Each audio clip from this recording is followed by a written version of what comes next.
noches, edición número 556 de Entre Ustedes y Nosotros. Buenas noches, Juan Pablo Révora. ¿Cómo estás, Jorge? Hoy Buenas noches. tenemos la baja temporaria de nuestro común amigo Osvaldo Pérez San Martino. Y te propongo que hacer un programa en el cual hablemos de algo que no debe morir jamás, que se vincula con el esclarecimiento del asesinato del fiscal Alberto Natalio Nisman, sí. Y también de todo lo que ocurrió en torno a aquel famoso acuerdo de entendimiento con la República Teocrática de Irán. Y acá tenemos como invitado a Waldo Wolf. Gracias por acompañarnos, querido Waldo. Gracias a vos. Waldo Wolf es diputado nacional por la provincia de Buenos Aires por la Unión PRO y fue vicepresidente de la DAIA. ¿Y por qué lo hemos convocado a Waldo? Porque justamente él ha sido uno de los primeros, hablábamos antes de este programa, que se pronunció, que fue un activo luchador contra la propuesta del oprobioso, del vergonzoso acuerdo con memorándum de entendimiento con Irán. Y estaba repasando algunos artículos que en algún momento hemos escrito sobre este tema y realmente decíamos, esto arrancó un 27 de enero del año 2013, 2 años antes que muriera, que fuera asesinado Alberto Natalio Nisman.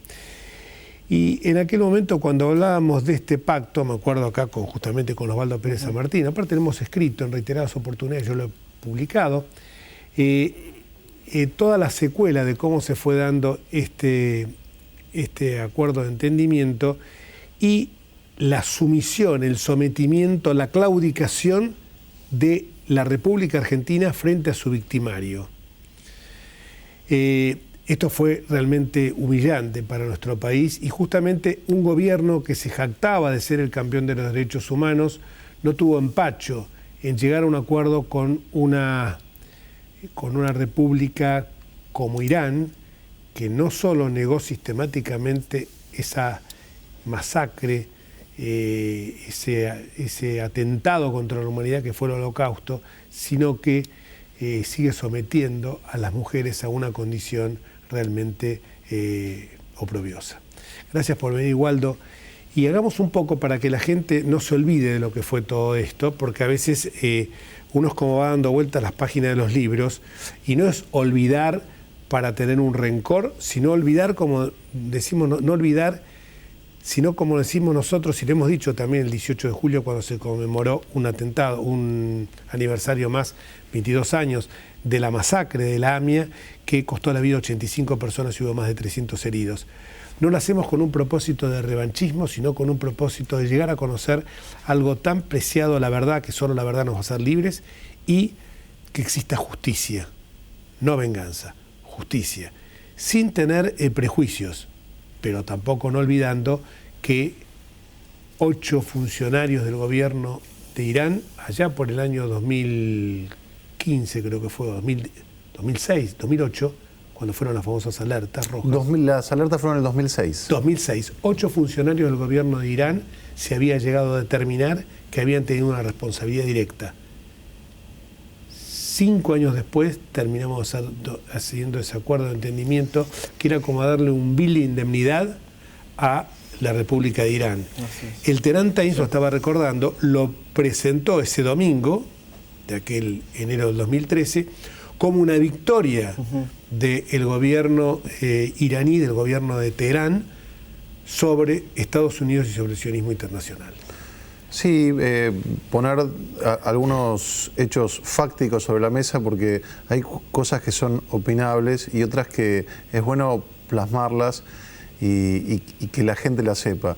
Lo primero es recordarte que en el año 2011, 2 años antes del memorándum, el que en paz descanse Pepe Liayev ya lo denunció y lo trataron de loco, lo trataron de fabulador, lo trataron de mentiroso, y finalmente él tenía información de lo que finalmente ocurrió. Y recordarle a la gente que el memorándum de entendimiento con la República Islámica de Irán se firmó el 27 de enero, día de la conmemoración internacional del Holocausto. No tuvieron mejor idea, mejor insulto que firmarlo el canciller Timmerman en primera persona el día del Holocausto. Pero sí, así fue. El memorándum quedó demostrado, no solo por lo que significaba en su momento, lo hablábamos también fuera de cámara, es absurdo, y yo siempre, como no soy abogado, tengo la posibilidad de verlo con el sentido común de un ciudadano que no se aferra a lo jurídico. ¿Quién le daría la posibilidad de investigar al acusado del asesinato de su hermano, de su hijo, de su vecino? Es casi un insulto al sentido común. Así fue hecho, y recordarle a la gente que, a pesar de que el gobierno anterior se encargó de mentir, como en tantas otras ocasiones, de que el memorándum cayó porque gran parte de la sociedad civil, de las instituciones de la comunidad judía, los creyentes, se opusieron. Quiero recordarle a la gente que entre el 27 de enero del 2013 y mayo del 2014, casi un año y medio, que fue el lapso en que las instituciones se sometieron a derecho, Irán no hizo absolutamente nada. Una prueba más de que esto solamente estaba armado para que estas alertas rojas cayeran, y tal cual dijiste vos antes, estos no eran 8 ciudadanos de nacionalidad iraní que están acusados de atentar, eran 8 ciudadanos que tienen la particularidad de haber sido activos o ex funcionarios de un Estado. Esto transforma al Estado en responsable político de lo que vendría a ser, aunque a algunos no les guste, causas bellis. Esto fue un ataque de Irán hacia la Argentina. ¿Cómo era por ese entonces, cuando en su caso era vicepresidente de la DAIA y se enteraba de este memorándum? ¿Qué le respondía a usted a la comunidad? O sea, porque me imagino que las consultas eran muchísimas, la sociedad vivía de una manera distinta, teníamos un gobierno kirchnerista, sabemos su postura con respecto a eso, pero cuando la gente iba y le decía, bueno, ¿y ahora qué hacemos?, ¿qué le respondía?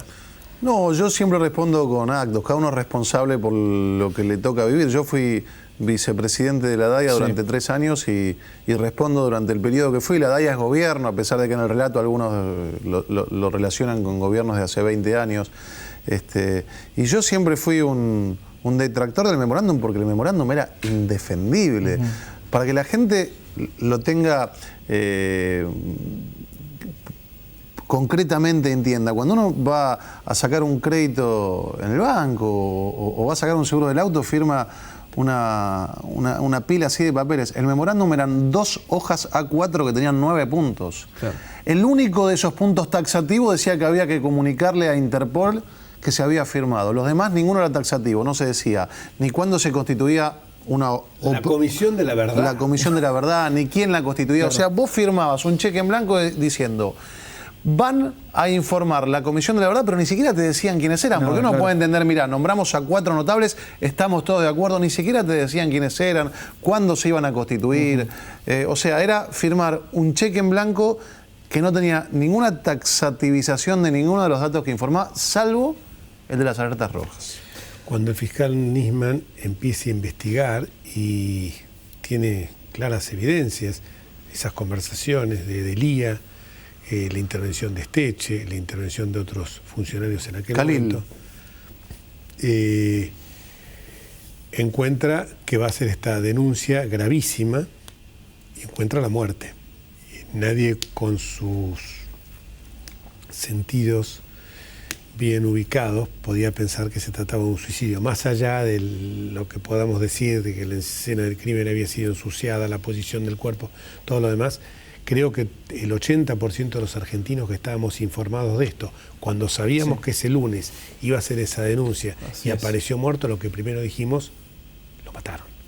Sí, pero además hay algo peor, porque vio que se transformó en la Argentina. A mí muchas veces el periodismo me pregunta qué creo yo que pasó. Y la justicia no es una cuestión de creencia, la creencia la dejamos para la fe que profesa cada uno. Yo siempre digo que con los elementos que tengo no tengo ninguna duda de que fue un homicidio, y si mañana aparecería alguno nuevo, diré lo que pasó. Pero acuérdese que la persona que más investigó esto, la que más lo investigó, la fiscal Fein, un oprobio también para el Ministerio Público Fiscal, una vergüenza, pero termina diciendo en el último reportaje que da: se autoincrimina como que prevaricó, porque dice, para mí fue un suicidio asistido o inducido. No existe esta figura legal en el Código Penal, razón por la cual un suicidio asistido o inducido no es lo que yo creo, pero lo dice la fiscal que investigó un suicidio. Un suicidio inducido o asistido es un homicidio. Entonces digo, hasta a confesión de parte, relevo de pruebas, hasta la fiscal, que fue nombrada por Gil Carbó, que la sostuvieron de manera inexplicable porque fue un papelón. Sí, claro. Alguien que en su momento dijo, lamentablemente no se encontraron restos de pólvora, y recuerden ustedes que en un momento le preguntaron cuándo va a estar el fallo. Dijo después de las elecciones, como si un actor de la justicia tiene fecha política, claro, para anunciar, sí, algo. Un fiscal anuncia cuando llega al fallo, seguro, al veredicto, ¿no? ¿Cómo han tomado la decisión del juez Rafecas de no abrir, o reabrir, o de volver a investigar la denuncia del fiscal Nisman contra la expresidenta Cristina Fernández de Kirchner? Bueno, por empezar, decirte que yo hablo a título personal, sí, porque no, sí, no represento a la, exacto, comunidad. Así es. Para mí Rafecas nos está cargando. Se está riendo de gran parte de la sociedad argentina. Mirá, por tiempos televisivos yo te voy a hablar solamente de un renglón del fallo de Rafecas. Sí. Rafecas recordará, para hacerle también recordar a la gente, que el pedido de la DAIA, que es se origina en varios puntos, pero uno de ellos es una escucha donde se oye al presidente de la AMIA en aquel momento, Guillermo Borger, y al canciller de la República, Héctor Timerman, hablar. Y el canciller Héctor Timerman le dice, pero bueno, ¿con quién crees que firme el pacto si la bomba la pusieron los iraníes? Más o menos son estas las palabras que dice. Esta misma escucha la toman los dos familiares que le piden la apertura a Bonadío. Sí. Entonces, la defensa de Timerman se presenta y dice, pide que esto no sea tomado como prueba, y la Sala 2 de la Cámara Federal dice, no, hay que seguir investigando, no se puede anular esto como prueba. En el fallo del juez Rafecas dice que no se puede tomar esta escucha en serio, sí, porque se trata, esto es textual, de una conversación privada entre dos conspicuos dirigentes de la comunidad judía. Entonces, yo estoy mañana enviando una carta al Consejo de la Magistratura pidiendo que me expliquen, primero, si no están hablando dos argentinos que profesan la fe judía tomando un café en Canning y Corrientes, está hablando el canciller de la República, claro, y el presidente de la AMIA. Y algo inédito, yo quiero saber en qué bibliografía jurídica se establece quién es un conspicuo dirigente de la comunidad judía. Nombra al canciller Timerman. Quiero decirle a la gente y a ustedes que por ahí no lo sabían, averigüé, yo ya lo sabía, pero me tomé el trabajo, no le conozco un cargo directivo, electivo a Timerman en su historia. En la comunidad. En la comunidad judía. Y él dice, era un dirigente de la comunidad judía, al canciller de la República, diciendo, en ejercicio de su cargo, de que para él fueron los iraníes. Entonces, es inédito que un juez pondere el accionar de un miembro del Ejecutivo, sí, en función de su religión. Es casi de la Edad Media, es de locos, de locos. Por suerte, con el advenimiento del gobierno de Cambiemos, se impulsó primero, como correspondía, ante la justicia sin Petro, de que se declarara la inconstitucionalidad y se provocara en consecuencia la derogación del memorándum con Irán. ¿Vos cómo este paso creo que para mí fue esencial para poder seguir avanzando en esta búsqueda de la verdad y la justicia? Pero claro, yo me pregunto, y te lo pregunto a vos también, después de 22 años, ¿se podrá llegar a saber la verdad de todo? Juzgamiento en ausencia. Yo soy un pleno defensor del juzgamiento en ausencia, pero por varios motivos, no por la causa mía, sino porque esto va a servir, y es nuestra función, cada uno de su lugar en la sociedad civil, a mí me toca hoy ser legislador, va a servir para que si el día de mañana algún terrorista comete un acto aquí y se vuelve a profugar en un país que no tiene pedido de extradición, nosotros los podamos juzgar con debido proceso, comunicándola. Y te diría más, no solamente para casos tan graves. Fíjate vos qué pasaría, el que puede lo más, puede lo menos. Fíjate qué pasaría si alguien roba un banco, como pasó con este Vitete, ¿recuerdan el uruguayo? Robó un banco. Te profugás en un país durante 10 años que no tiene extradición, prescribe la pena y vos volvés y haces uso de lo que robaste. Digo, han cambiado los tiempos. Entonces nosotros debemos prever que si vuelve a pasar esto, nosotros tenemos que juzgar en ausencia, no al ausente, al que se ausenta para evadir la responsabilidad que le cupo y mucho más en un hecho de lesa humanidad como este. Waldo, muchísimas gracias. La verdad que fuiste muy claro como siempre y esperemos que no suframos más este tipo de ataques como hemos sufrido y que algún día la justicia pueda llegar a, me gusta tu posición, pueda llegar realmente a condenar a los culpables como corresponde. Hay una frase en uno de los libros sagrados del judaísmo, que es el Talmud, que dice: no estás obligado a terminar la obra, pero tampoco estás exento de continuarla. Vamos a seguir peleando. Muchísimas gracias. Eso no me cabe duda viniendo de vos. Muchísimas gracias, Waldo. Vamos a una pausa y ahora una nota de salud del Grupo Medeos, que puede ser lo que ha ocurrido en estos últimos días. Sí. Nosotros lo trajimos acá, superintendente de Servicio de Salud, al doctor Luis Severino, en todos lados. Y ha explotado claro. No solamente en los programas televisivos, sino en las redes sociales, porque este programa de salud que se está realizando a partir de la gestión de Jorge Lemus como ministro de Salud de la Nación, revela una universalidad y un criterio de protección de lo que es la salud individual muy loable, y la salud pública, desde luego.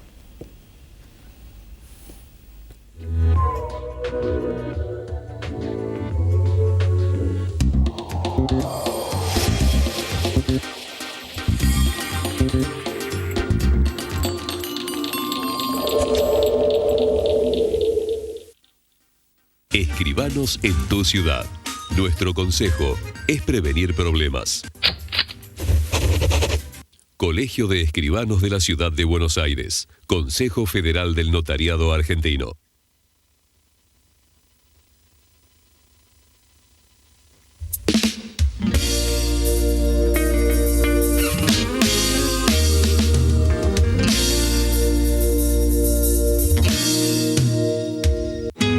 En un mundo que necesita minerales. Pero sabemos que, antes que nada, necesitamos un mundo donde vivir. Cámara Argentina de Empresarios Mineros. Por una minería limpia, segura y sustentable. Andar, obra social de viajantes vendedores de la República Argentina.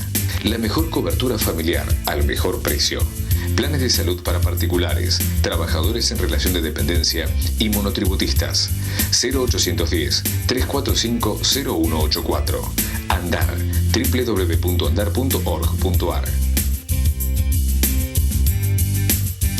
Sin abogados, no hay justicia. Si tiene alguna duda, consúltelos. Es un mensaje del Colegio Público de Abogados de la Capital Federal.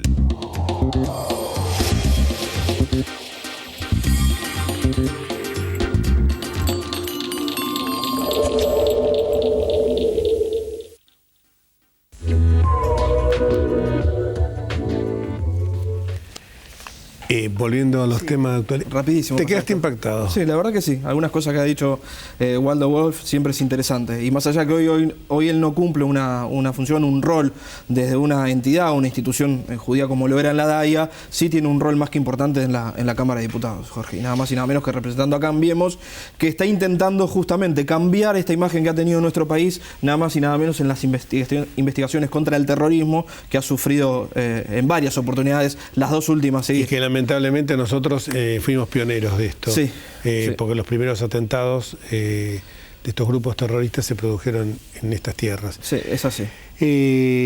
Bueno, finalmente parece que la novela de Bonafini es La historia sin fin. Sí, vos sabés que sí, cuando sucedía todo esto, a ver qué pasaba con la titular de Madres de Plaza de Mayo, si la detenían, no la detenían, miraba y decía, bueno, acá se le está haciendo el caldo gordo a alguien. ¿Sí? Porque digo, la justicia al final cuando tiene que actuar no actúa, cuando debe hacerlo no lo hace, y vos veías mientras vamos viendo imágenes, ¿no?, que grafican esta situación, y veías además a los personajes que rodeaban a Bonafini, ¿no? Y yo decía, nadie hace nada en ese momento. Había diputados nacionales, exministros, exmiembros del gabinete de la expresidente, todos encubriendo a una mujer que en realidad lo que tenía que hacer era ir y presentarse ante la justicia.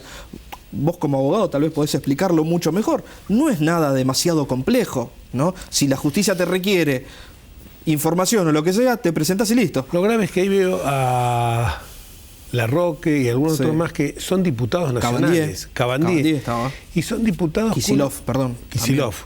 Y son diputados nacionales que en cierta medida están invitando un alzamiento contra la Constitución. Claro.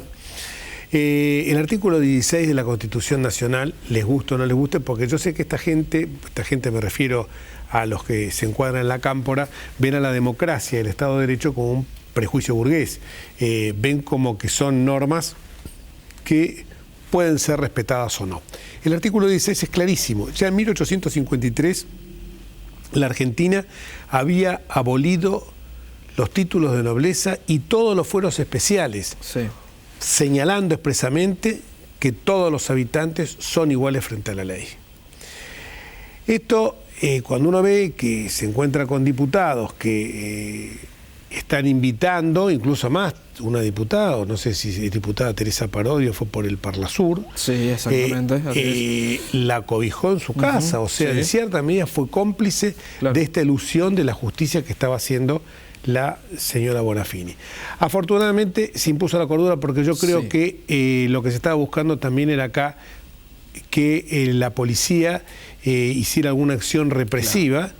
Que te aclaro una cosa, si vos y yo no vamos a declarar, nos vienen a buscar por la fuerza pública. Y esto no es represión, esto es simplemente corregir una violación al Estado de Derecho, que es sofrenar una violación al Estado de Derecho que estaremos incurriendo vos y yo cuando eludimos la acción de la justicia. Pero viste que acá las definiciones de las palabras se acomodan según los intereses de cada uno. Exactamente. ¿No? Esto está clarísimo. La señora Cristina Elizabeth Fernández concurrió en el día de ayer a la Villa 31 cuando tenía que estar en una audiencia de mediación con Margarita Stolbizer a raíz de la denuncia que le hizo Margarita Stolbizer.